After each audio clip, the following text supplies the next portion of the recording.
श्री सिया जी को, श्री प्रिया जी को राम कथा का गान किया और अश्रु निपातन हुआ। श्री हनुमान जी को प्रिया जी ने पहचान लिया, नीचे आओ, मैं पहचान गई, कोई अपना आया है। हाथ जोड़ करके पूछा हनुमान जी ने, आपने प्रिया जी, सिया जी मुझको कैसे पहचाना? मैंने आपको राम कथा सुनाई इसलिए पहचाना।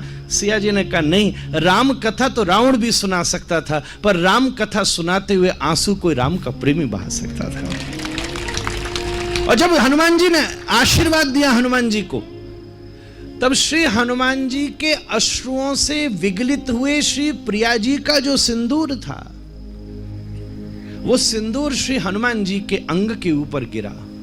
ये समझ लो, उसी दिन श्री हनुमान जी को प्रिया जी का कृपा स्वरूप, हम ब्रज की भाषा में कहें बाबा, तो सखी स्वरूप की प्राप्ति है गई है। क्योंकि प्रिया जी यह स्वरूप प्रदान करें, ये स्वरूप कोई और ना प्रदान कर सके, प्रिया जी प्रदान कर सके। जैसे अभी आपने कृष्णदास की क्या सुंदर बाबा की बात सुनाई, बरसाने की तरफ देखते रस बरस गए, ऐसो प्रिया जी को स्वरूप है। देखो, जब कोई अनंत काल तक योग करे तो वाय जन्मांतर सहस्त्रेषु कश्चित् यदि सिद्धि, तब उसे भारतवर्ष में जन्म ले मिलता है। आपको एक बात ये बताऊं, मानो या न मानो, किसी जन्म में हमने बड़ी भारी साधना की होगी जब हमको भारतवर्ष में जन्म मिला है। फिर भारतवर्ष में रहकर जिसने अनंत जन्मों तक साधना तपस्या की हो, तब उसको किसी सत सनातन धर्म में, किसी वैदिक धर्म अनुशासित घर में जन्म मिलता है। फिर वैदिक धर्मानुशासित जीव जब उस अनुशासन में बैठकर साधना करता है, तब कभी किसी जन्म में उसको वैष्णव बनने का अधिकार प्राप्त होता है। जब वैष्णव बनकर के जन्म जन्मांतरों तक तपस्या करता है, तब कहीं न कहीं उसे जीवन में किसी श्रेष्ठ व्रजवासी विशुद्ध वैष्णव विरक्त संत की गुरु रूप में प्राप्ति होती है। ये शास्त्र का नियम है। और जब उस गुरोर भजन विक्रमात् श्रीपाद रूप गोस्वामी पाद लिखते हैं, जब उस सदगुरु के आश्रय में रह करके जन्म जन्मांतरों तक जीव भजन करता है, तब हो सकता है कभी न कभी किसी रूप में उसको व्रज के जन्म की प्राप्ति हो, पर ब्रज में जन्म लेने के पश्चात पता नहीं कि अभी भजन कर रहा है कि नहीं। जन्म तो मिल गया, पर फिर ब्रज में जन्म लेने के पश्चात भी जब जन्म जन्मांतरों तक वो बैठ करके भगवत आराधना करे, तब कहीं उसे ब्रज में रह करके किसी वैष्णव की संगति प्राप्त होती है। और जब वैष्णव की संगति में रहते जन्म जन्मांतर व्यतीत हो जाएं, तब कहीं न कहीं उसको श्री किशोरी जी की कृपा प्राप्त होती है। और जब किशोरी जी की कृपा प्राप्त हो जाए, तब श्रीनाथ जी के सामने गिरिराज जी की तलहटी में श्री इंद्रेश जी की कथा उसको प्राप्त होती है। जैसे नल से निकले हुए जल को, सामान्य जल को कोई आदमी पैर धोता है, और जिससे पैर धोता है उससे हाथ नहीं धोता, जिससे मलमूत्र धोता है उससे मुख नहीं धोता, जिससे मुख धो लेता है उससे अंग धोता है। पर हर बहने वाले जल को हर व्यक्ति अलग अलग तरीके से स्वीकार करता है, पर सारे जलों में श्रेष्ठ यमुना का जल है जिसको पान करता है, श्रेष्ठ गंगा का जल है, कैसा भी अपवित्र क्यों नहीं हो रहा हो फिर भी कूद करके उसमें स्नान कर लेता है। पर उनमें भी सर्वोत्तम जल है श्री ठाकुर जी की आराधना के समय उस शंख में भरे हुए जल को, जैसे शंख में भरे हुए जल को जब कोई पुजारी प्रोक्षित करता है तो उछल करके वैष्णव धारण कर लेते हैं, उसी प्रकार से जब श्री किशोरी जी के कृपा शंख में कोई जीव भर जाए और जब किशोरी जी प्रोक्षित करती हैं, तो जैसे आप शंख के गल को स्वीकार करते हो, श्याम सुंदर इस जीव को स्वीकार कर लेते हैं। ये उसकी स्वरूप सन्निधि है, इसके अलावा और कोई जीवन में आधार नहीं है। हल्ला मचा नंदगाम में, रस बटेगा रस बटेगा रस बटेगा। किशोरी जी मायके गई, ब्रजभान जी ने पूछा क्यों कैसे दुखी है लाली? कहा बताऊं, मेरो ससुर बड़ो करम फूटो है। हाँ का है गो को माइक की न हुए जो सुननी बा को भाग्य वो का है गो।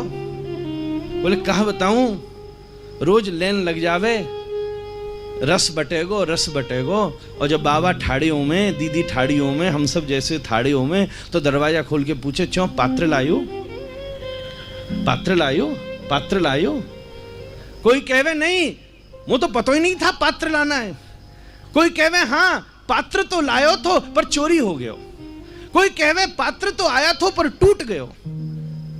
ऐसे ही हम सब लोग श्री श्याम सुंदर के द्वार पर खड़े हैं। कोई कोई ऐसा है जिसको पात्रता तो मिली है पर विषय के समाज में उसकी पात्रता चोरी हो गई है। कोई कोई ऐसा है जिसकी माया और भोग ने पात्रता कहीं ना कहीं तोड़ दी है।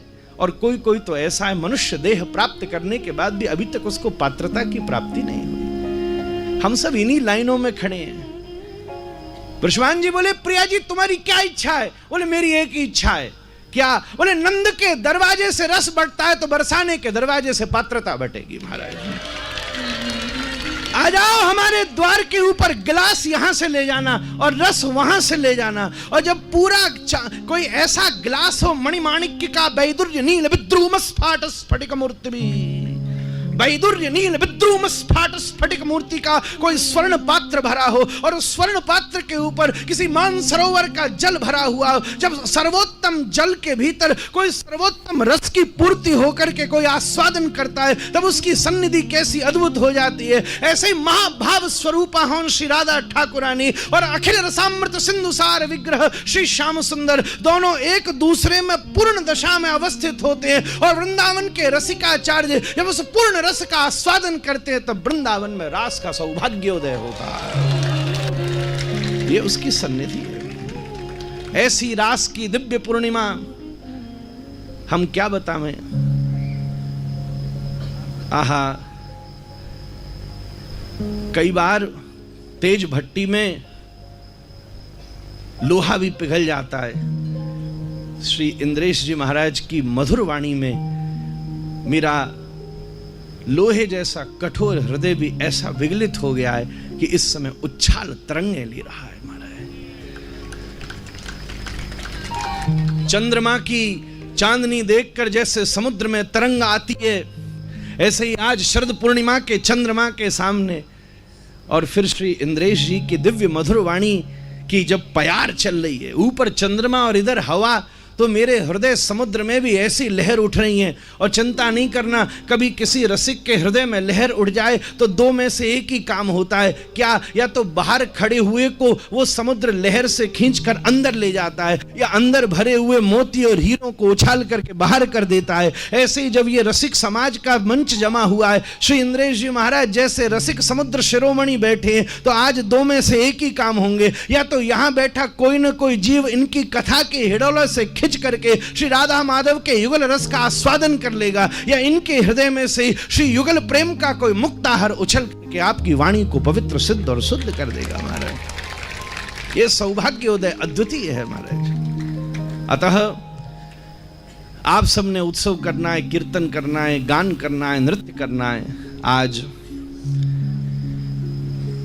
श्री इंद्रेश जी महाराज ने बड़ी सुंदर, मैं तो बैठा बैठा तरंग, आहा, मैंने ये कह के आया था 15 मिनट के लिए आऊंगा, मुंह खुद ना पता चली 1.5 घंटा कांते निकस गयो। महाराज ऐसो आनंद है गयो। और मेरी कितनी होड़क थी, क्योंकि वहां के भी मैं चित्र देख रहा था, खबर ले रहा था चंडीगढ़, क्या हो रहा है क्या हो रहा है, हो ही नहीं सका मैं वहां, ऐसा उलझा। तो यहां दोनों उत्सवों की कसर पूरी कर रहा हूं। यही भाव है। ऐसी तरंग आ रही थी। महाराज जी आप बोले कि ठाकुर जी ने श्रृंगार करके सोचो कि मैं अपने विरह में कैसे रोऊं। ए गोपी तू क्यों नहीं रो रही। क्या मधुर मधुर भाव है। ये भाव आपको किताबन में नहीं मिलेंगे, ये पढ़ के नहीं, ये देख के मिलते हैं। महाराज ये पढ़ के नहीं मिलते। टटुल्ले ना 36 और किताब में कहीं ना दिखवे वाली जो आपने बात कही है, हम लोग तो उसी तरफ के, इसलिए हमको मालूम है। ये पढ़ के ना मिले, ये देख के मिले। कबीर ने कही तुम बोलो पोथिन की लेखी, मैं बोलूं आंखन की देखी। आपने क्या अद्भुत बात कही। और उसमें मुझे एक बड़ी भारी तरंग आ गई, अपने घर की बात याद आ गई।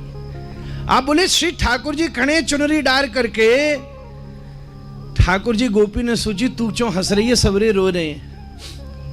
तो ठाकुर जी ताक रहे थे कि ये गोपिन को विरह में कैसे सुख मिल रहे हो। किशोरी जी को विरह को सुख है। अंक स्थिते पे दैते किमपि प्रलाप। श्रीपाद रूप गोस्वामी कह रहे अंक में बैठे प्रिया जी की गोदी में सिर धर के श्याम सुंदर बैठे और प्रिया जी रो रही हैं। विरह का सुख है। उस समय मन में यह हुड़क रही कि गोपियां कैसा आनंद ले रही हैं, क्योंकि मिलन में प्रिय सामने होता है पर विरह में चारों तरफ होता है महाराज, चारों तरफ होता है। हर क्षण क्षण उसकी स्मृति आती है। ये क्या हो रहा है। इसी समय गोपी ने चुनरी पलट दी। क्या अद्भुत बात की। हमने तो स्वयं आज से पहले रास की ऐसी अद्वितीय व्याख्या नहीं सुनी महाराज। ये तो केवल भाव सिद्ध महात्मा ही कह सकता है। ये तो स्वयं गिरधर लाल प्रभु ही रात में मोह लगे इनको ये रस बांटे जो यहां ये दे में है। साची बात यही है। आज मैंने बिन की पोल खोल ली हूं तुम्हारे सामने है, क्योंकि कोई एक चीज सुन राधिका दुलारी आज हमने प्रत्यक्ष पहली बार सुनो। टेप में तो हम सुनते रहे में और बचपन से सुनते रहे में। वो पहले वो जो चश्मो लगाए करते, क्या नाम, रविंद्र जी जिनने वो गायो श्री कृष्ण में सीरियल में, हमने बचपन में सुनो। कऊ को ना पता चली, पर जब हमारे श्री इंद्रेश जी महाराज ने गाया तो सब की जवान पे चढ़ गए महाराज है। ये कृपा के बिना संभव नहीं है, कृपा के बिना संभव नहीं है। तो ठाकुर जी के मन में हुड़क रह गई कि यार गोपी ने चुनरी पलट दी, मैं तो रो ही ना पायो। सब मेरे बिरह में रोनी, मैं अपने बिरह में तो रो ही ना पायो। और जब श्री ठाकुर जी की ये कामना हुई कि मैं अपने बिरह में रो नहीं पाया, तब उसी कामना को पूरा करने के नवद्वीप में चैतन्य महाप्रभु का प्रागट्य हो गया। उसी कामना को पूरी करने के लिए गौर सुंदर नवद्वीप में प्रकट होकर के आई नंद सनुजः किंकिरम पतितम माम विषमे भवाम्बुदौ कृपया तव पाद पंकज स्थित धूली सदृशम विचिंते। कृष्णदास बड़ा सुंदर गाता है। अमदिर प्राण गोरारा, अमदेर अमदेर अमदेर प्राण गोरारा। कृष्ण बिहरिणी उन्मादिनी प्राण गोरारा। बोलो बोलो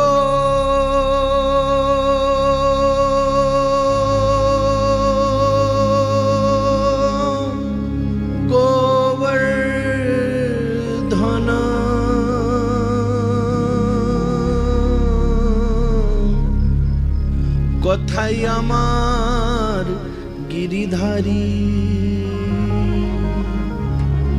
बोलो बोलो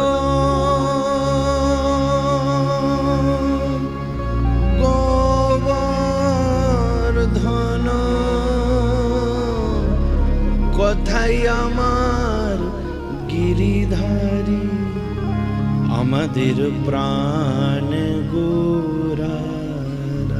हमको तो गानो भी ना आवे, कभी हमारे खानदान में कौन ना गायो। ये तो ये कह तो रहे वे पीछे और इतनी देर से संगति को असर लगे। ये बगल में बैठे ऐसे ऐसे स्वर लगा रहे, राग लगा रहे। हम बोले कछु बहती गंगा में हम भी हाथ धोई ले में मारे।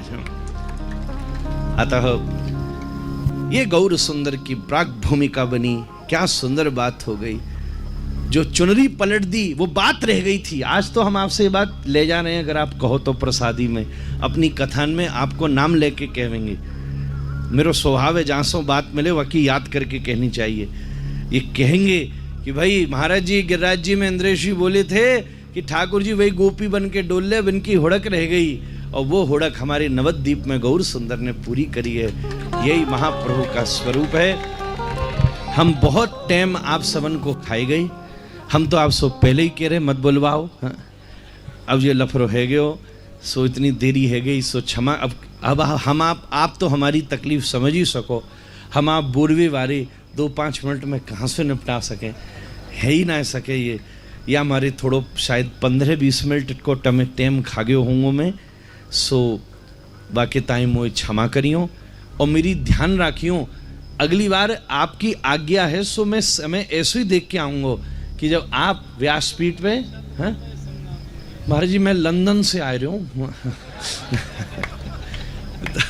क्या बताऊँ, मैं तो खुद पहुँचना चाह रहे हो, फिर मुझे बाद में पता चली कि ये सब वहाँ बैठे भाई, मैं तो कहीं मैं यहीं पहुँचूँ, फिर दीदी बोली ना वहीं आओ फिर यहाँ आओ, पर मैं ध्यान रख के आऊँगा कि ऐसा आऊँ कि बात तक बैठूँ जहाँ हमारे आपको विघ्न भी न बनाऊँ और आपको रस भी ले सकूँ और आपको कछु प्रणाम भी अपने श्रद्धन कर सकूँ। सो कल मैंने आपको अपने यहाँ को भी न्योतो दियो तो अंग्रेजी तारीख से तो हमारे लाला को वो है, सो यहीं आपको दर्शन है गयो।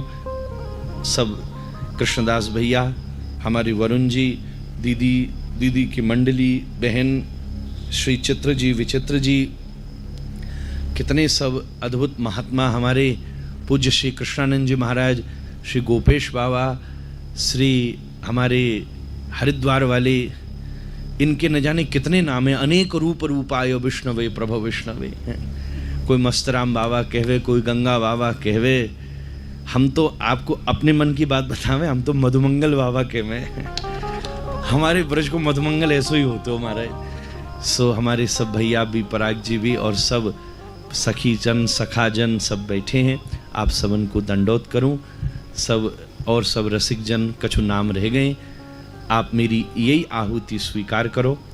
महाराज जी को फिर से ठाकुर जी सो क्षमा कि मैंने ये विघ्न डाले हुए बीच में, पर सुनो बहती नदी में जब डैम बने तो नदी रुक जावे और जब डैम खुले तो का हुए, पता है आपको, हमने एक बार भाखड़ा नागल खुलते देखो, बहुत बचपन में पिताजी ने भेजो, ओहो धड़ धड़ धड़ धड़ धड़ धड़ धड़ धड़, तो मैं अब डैम को दरवाजा खोरवे वाला हूँ और खोरवे के ताई आपको हाथ ऊपर करके जय जयकार करनी पड़ेगी, और जैसे ही डैम को दरवाजा खोलो और फिर देखो यहाँ पे क्या रस की नदी बहवी वाली है महाराज। इसलिए जोर से बोलिए श्री गिरिराज महाराज, श्री राधा